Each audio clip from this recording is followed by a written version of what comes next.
அண்மை செய்தியாக பார்த்து வருகிறோம். மதிமுக தலைமை அலுவலகத்தில் அக்கட்சியின் நிர்வாக குழு அவசர கூட்டமானது நடைபெற்று வருகிறது. அண்மை செய்தியாக பார்த்து வருகிறோம். மதிமுக தலைமை அலுவலகத்தில் அக்கட்சியின் நிர்வாக குழு அவசர கூட்டமானது நடைபெற்று வருகிறது.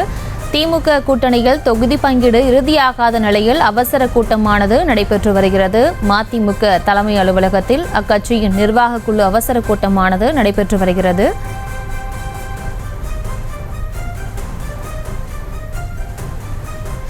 இது தொடர்பான மேலும் விவரங்களை செய்தியாளர் பாரி கார்த்திக் வழங்கிட கேட்கலாம். பாரி கார்த்திக், வணக்கம். மேலும் விவரங்கள். வணக்கம். தற்போது மதிமுகவினுடைய நிர்வாக குழு அவசர கூட்டமானது அந்த கட்சியினுடைய தலைமை அலுவலகமாக இருக்கக்கூடிய தாயகத்தில் தற்போது நடைபெற்று வருகிறது. மதிமுகவினுடைய பொதுச் செயலர் வைகோ அவர்கள் தலைமையில் இந்த கூட்டமானது தற்போது நடைபெற்று வருது. இந்த கூட்டத்தில் மாநிலத்தில் இருக்கக்கூடிய பல்வேறு நிர்வாகிகள் இந்த கூட்டத்தில் பங்கேற்று இருக்கிறார்கள். திமுகவுடனான கூட்டணி பேச்சுவார்த்தை தொடர்ச்சியாக நடைபெற்று வரும் நிலையில் ஏற்கனவே மதிமுக சார்பில் ஒரு மக்களவை தொகுதியும் ஒரு மாநிலங்களவை தொகுதியும் கடந்த 2019ஆம் ஆண்டு கேட்டது போலவே எந்த முறையும் கேட்டு பெற்ற வேண்டும் என்ற அடிப்படையில் 3 கட்ட பேச்சுவார்த்தை முடிவடைந்த நிலையில் குறிப்பாக மதிமுகவிட சின்னம் தொடர்பாக இந்த ஆலோசனை கூட்டமானது நடைபெற்றிருக்கிறது. ஏற்கனவே திமுக சார்பில் ஒரு தொகுதி அவர்களுக்கு வழங்கப்படும் என்றும் ஏற்கனவே கூறப்பட்டிருக்கிறது. அதன் அடிப்படையிலே இந்த மக்களவை தொகுதிகள் மதிமுக கடந்த முறை உதயசூரியன் சின்னத்திலிருந்து ஈரோட்டில் வெற்றி பெற்ற நிலையில் இந்த முறை தனக்கு சுயேட்சை சின்னத்தில் நாங்கள் வெற்றி பெறுகிறோம் என அடிப்படையிலே அது தொடர்பாக திமுகவிடம் இந்த 3வது கட்ட பேச்சுவார்த்தை முடிவடைந்திருக்கிறது.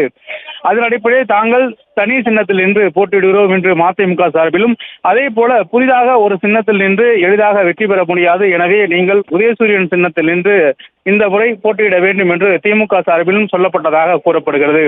எனவே அது குறித்து முடிவெடுக்க தற்போது மதிமுகவை சேர்ந்த நிர்வாகிகளை வைகோ அவர்கள் அழைத்திருக்கிறார். அவர்கள் தொகுதி குறிப்பாக இந்த நிர்வாகிகள் கூட்டத்தில் நிர்வாகிகள் கூறும் முடிவின் அடிப்படையில் மதிமுக சில முடிவுகளை எடுக்கலாம் என்றும் எதிர்பார்க்கப்படுகிறது. அந்த முடிவின் அடிப்படையிலே திமுக கூட்டணியில் அவர்கள் உறுதியாக இருப்பதாக ஏற்கனவே மதிமுக சார்பில் தெரிவிக்கப்பட்ட நிலையில் சின்னம் தொடர்பாக மட்டுமே இந்த ஆலோசனை கூட்டமானது நடைபெற்று வருகிறது.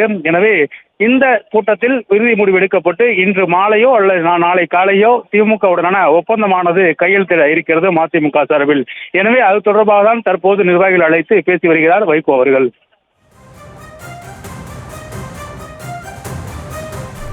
விவரங்களுக்கு நன்றி பாரி கார்த்திக்.